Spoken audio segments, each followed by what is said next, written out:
Back to the Iranians. They want a nuclear weapon. They want one badly. They've wanted one for a long time. They are now saying that the U.S. is actually making it difficult when coming to terms on a new deal. But our Secretary of State says that it's actually about them. So take us through what's going on here. And is this what's right for America right now?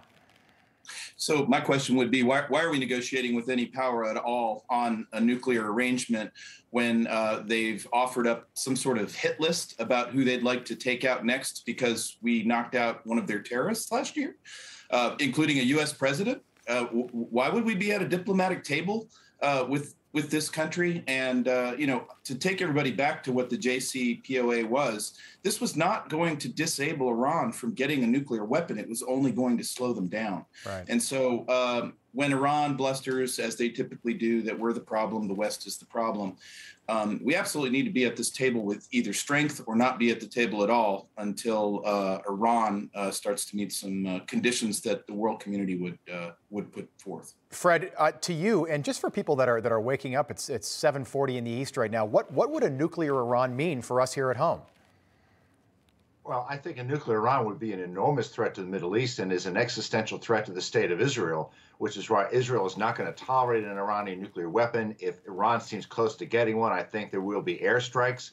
But I got to tell you, this recent news we heard, I think, was good news, because last week we heard that the Biden administration was working with the Russians on a possible temporary deal that would have given Iran enormous sanctions relief, would have sent its enriched uranium to Russia. And if a future Republican president threw that deal out, Iran would get that enriched uranium back. It was an attempt to trap a future Republican president. Fortunately, the Iranians were too stupid to take that deal. And again, Iran is saving Joe Biden from himself. Yeah, and General Holt, I asked you this question yesterday. I'm curious what you made of the talks, if you want to call them that, between our Deputy Secretary of State and her counterpart in Russia. These talks happened in Switzerland. Antony Blinken, our Secretary of State, telegraphed this. He said that they're not going to make any progress, and apparently yesterday ended with absolutely no progress after 7 hours of dialogue. Right. So this would indicate that we're absolutely playing with a weak hand. And if we want to avoid conflict and war in Europe, we better do an investigation. We better go back to the origins of what is splitting NATO unity and resolve, and that is the Nord Stream 2.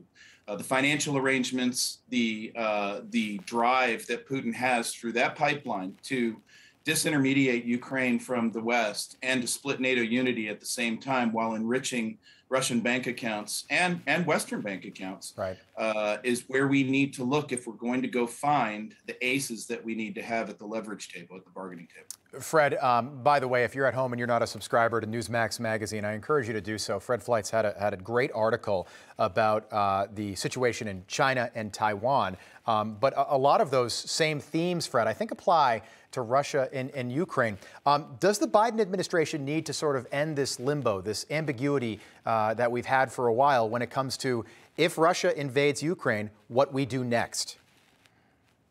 I think Russia knows very well that we will not intervene militarily. We will simply hit Russia really hard with sanctions. But concerning these talks with Ukraine, you know who's leading them? Wendy Sherman. She's the one who led the negotiations and got that terrible nuclear deal with Iran. Right, and we've already made or proposed significant concessions, not having exercises during the Russian border, pulling troops away from the Russian border. These are big wins for Russia, and the talks have just begun. So I hear all this bluster from Biden officials that they're going to be tough and the Russians aren't negotiating. We also want to put back the intermediate range missile treaty, which Trump got out of because the Russians were cheating on it. So I think actually these talks for Putin are going quite well. Yeah. We know that our adversaries, Russia, China, Iran, North Korea, they respect strength and they exploit our weakness. And it seems like they're doing that right now with our new president.